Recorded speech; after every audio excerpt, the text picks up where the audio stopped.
Bună ziua, dragii mei! Eu sunt Jamila, bine v-am găsit la o nouă rețetă. Vă mai aduceți aminte de prăjitura mușuroi de cârtiță? Ei bine, astăzi o vom transforma într-o variantă mai simplă și mai ușoară.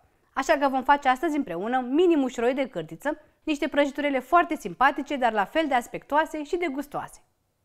Ca ingrediente vom avea nevoie de 250 de grame de făină, 10 ouă, 500 de grame de mascarpone, o jumătate de litru de smântână pentru frișcă, 40 de grame de cacao, 2 banane, 150 de grame de zahăr pudră, o lingură de esență de vanilie, 250 de grame de zahăr tos și puțină sare.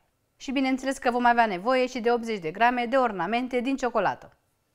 Vom începe această rețetă cu un pandișpan clasic cu cacao, așa că va trebui să bat pentru început ouăle. Am aici 10 ouă pe care le-am lăsat să ajungă la temperatura camerei. Le voi pune în bolul mixerului. Peste le voi adăuga zahărul tos, cel pudră va merge la cremă. Și voi adăuga și puțină sare. Voi lăsa ouăle să se bată pentru aproximativ 10 minute sau până când își vor tripla volumul. Este foarte important să fie spumoase și foarte bine bătute.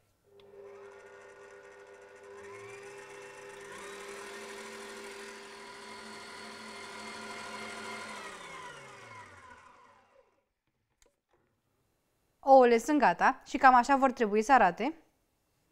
Trebuie să fie foarte bine bătute, spumoase și cel puțin să-și tripleze volumul.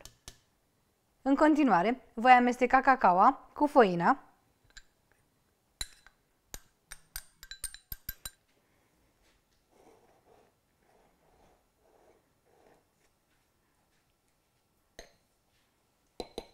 Și voi pune din acest amestec peste ouăle bătute. Voi amesteca cu mișcări largi, folosind un tel, astfel încât să încorporez foarte bine făina și cacaoa.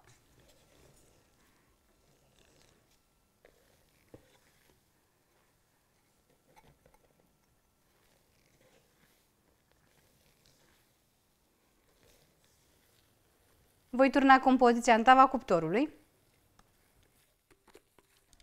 O voi nivela frumos.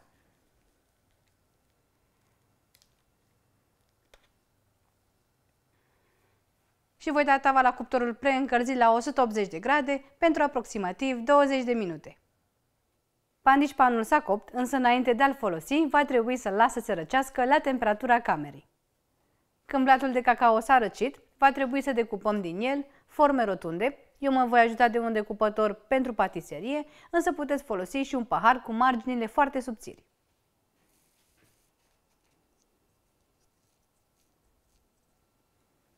Va trebui să obținem niște discuri de felul acesta.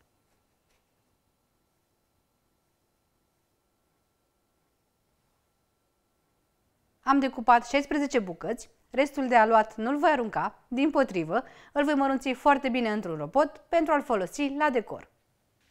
Voi rupe bucăți de blat, pe care le pun în robotul de bucătărie și le mărunțesc foarte bine.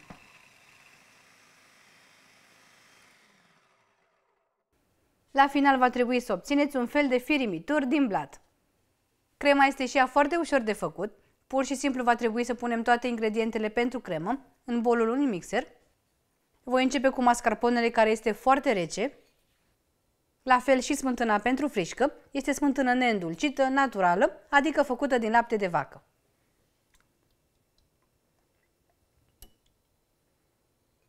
Peste ele voi adăuga zahărul pudră și esența de vanilie. Bineînțeles că voi puteți pune orice fel de esență doriți.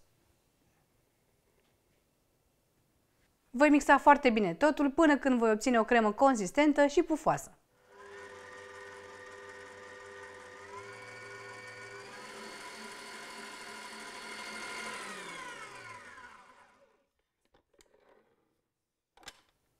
Crema este gata, cam așa va trebui să arate.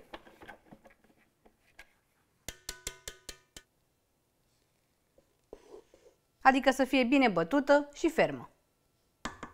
În continuare mă voi ocupa de banane, pe care le voi decoji și le voi tăia în cubulețe. Alegeți banane cât mai bine coapte pentru a fi dulci.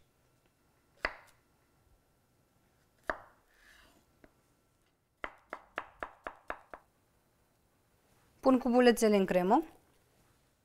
Voi adăuga și ornamentele de ciocolată și voi amesteca cu grijă crema.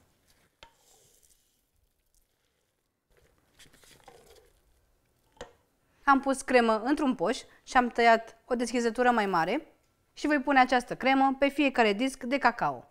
Dacă doriți ca prăjiturile să fie însiropate, puteți însiropa blatul cu puțin lapte îndulcit.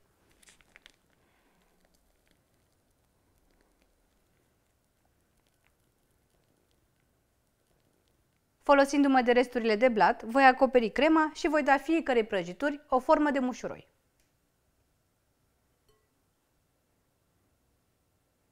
La final vor arăta ceva de felul acesta. Voi proceda în același fel cu toate prăjiturile.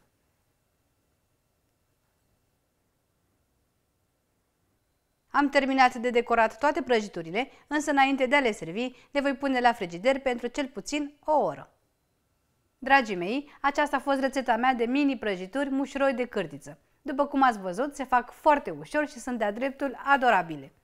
Am un plat pufos din cacao, o cremă delicioasă de frișcă cu mascarpone și un decor care se realizează foarte ușor.